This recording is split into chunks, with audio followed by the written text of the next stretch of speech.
Rank 1. Chinpira. You are 19 years old, and you sleep on a thin futon in a back room above a mahjong parlor that reeks of cigarette smoke and instant ramen.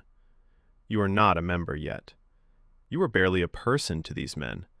You are a Chinpira, a punk, an errand boy who hasn't earned a name. Every morning you're up before the sun, ironing your senior's shirts, warming up his car, holding an umbrella over his head in the rain while he doesn't even look at you. You get slapped for being 10 seconds late.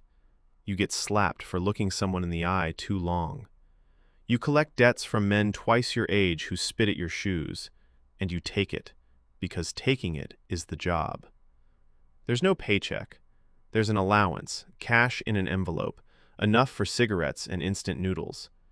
If a job goes wrong, if police show up during a shakedown you were sent to run, you are expected to take the fall alone and say nothing. Silence is the only currency you have right now. You watch the older men, the ones with tattoos creeping up their necks, and you understand.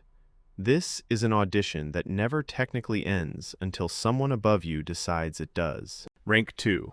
Kumi-in. The ceremony happens in a back room, low light, a shrine in the corner, and your boss, your oyabun, pours sake into a small cup. He drinks first, then you drink. The same cup, the same bottle, and just like that, you are family. Not blood family, something older and colder. A bond built on obligation, on giri, on the understanding that you now owe him your life, and he, in theory, owes you protection. You get a name card now, a real one, with your name and the family crest. You're handed your first hustle, your shinogi.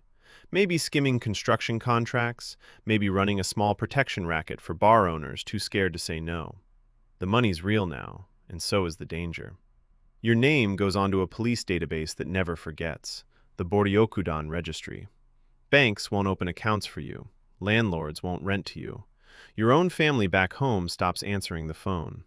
You've traded your old life for a new one, and there's no undoing the cup you just drank from. Rank 3, Shite. Years in, and you've got juniors of your own now. Chinpira, who iron your shirts the way you once ironed someone else's. You're a Shite, a younger brother, and you've earned a sliver of turf, a few blocks where your word carries weight. But weight has to be enforced. Tonight, you're standing in a parking garage over a man who borrowed money he can't repay. And this isn't collections anymore. This is a message, delivered with your fists, timed and controlled so it hurts but doesn't kill. You walk away with split knuckles and a full heart, because violence, done right, builds your name. Then there's the other side of loyalty. A friend of yours, another Shite, botched a job and cost the family face. You watch him kneel, wrap his own finger in white cloth, and take a blade to the first knuckle himself. Yubitsume, the old apology, blood on a handkerchief handed up to the boss as proof of sincerity. Nobody flinches. You don't either. This is the tax on failure here, and you've just learned exactly how steep it is. Rank 4. Wakagashira Hosa.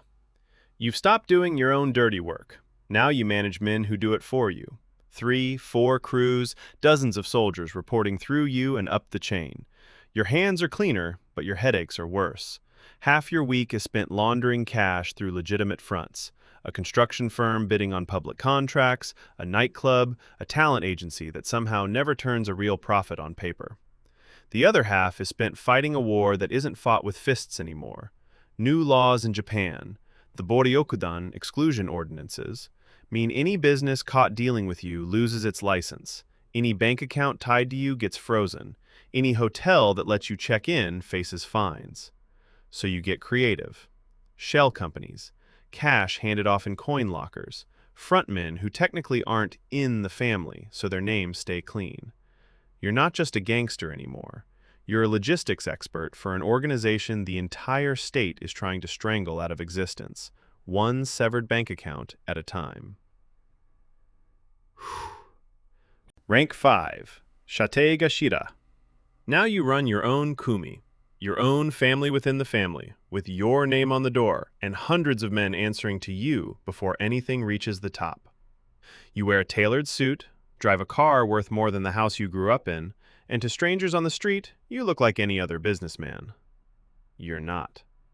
Every month, a portion of everything your organization earns, the shinogi, the protection money, the skimmed contracts, gets bundled up and sent higher. Tribute called jonokin, flowing up the pyramid to the head family, whether business was good or brutal that month. Miss a payment and you don't just lose face, you lose your kumi, your rank, maybe your fingers, maybe your life. You spend your nights at exclusive clubs, sealing deals with real estate developers who need land cleared of tenants, fast and quiet. And your days managing rivalries between your own captains, because the moment you look weak, someone underneath you starts wondering if they could run this better. Rank 6, Psycho Komon. The street doesn't need you anymore. And honestly, you don't miss it. You're older now, grayer, and your value isn't your fists, it's your mind. As Psycho Komon, senior advisor, you sit in quiet rooms mediating disputes between factions that would otherwise erupt into open war. You're the one lawyers call when the family needs to navigate a legal system built specifically to dismantle organizations like yours. You've watched the empire shrink for decades. Banks refusing accounts, hotels refusing rooms, entire revenue streams strangled by exclusion laws. And your job now is finding the cracks the state hasn't sealed yet.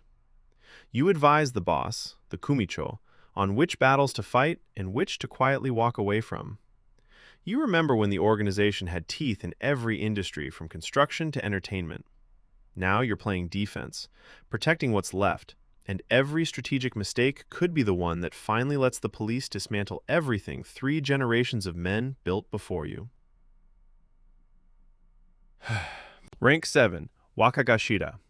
You are the underboss now. The number 2, the man everyone assumes will inherit the entire empire when the kumicho steps down or dies. Tens of thousands of men, hundreds of affiliated groups nationwide, and a war chest built from decades of shinogi, all technically one signature away from being yours. But that signature is the most dangerous thing in your life. Succession in this world isn't peaceful. You've seen organizations split down the middle when a boss dies without a clear heir, factions turning on each other, splinter groups forming overnight, blood spilled between men who used to drink from the same cup. Every ally around you is quietly calculating whether backing you is the safer bet or the losing one. Police surveillance sits outside your house permanently now. You're the first name on every task force's target list, because take out the number 2, and the whole structure destabilizes. You sleep with one eye open because in this rank, ambition and assassination live in the exact same room. Rank 8, Kumicho. You are the boss, the Godfather, the name at the very top of an empire that, in its prime, moved billions through construction, real estate, entertainment, and the shadow economy of an entire nation. When you walk into a room, grown men who could kill without blinking drop their eyes and bow. You never touch the dirty work anymore. You don't have to. You never will again. But power at this altitude is its own kind of prison. You're surrounded by bodyguards you can't fully trust because the same ambition that put you here lives in the men standing closest to you. Decades of government crackdowns have hollowed out what used to be a criminal superpower. Accounts frozen, businesses blacklisted, membership numbers cut in half by law and by fear. Your legacy is a shrinking kingdom, watched by police helicopters and rival clans alike. And the day you finally step down, or die, this entire structure holds its breath, waiting to see if it splits apart in the war for what's left of your throne. You built an empire few men ever touch, and it left you utterly, completely alone at the top of it.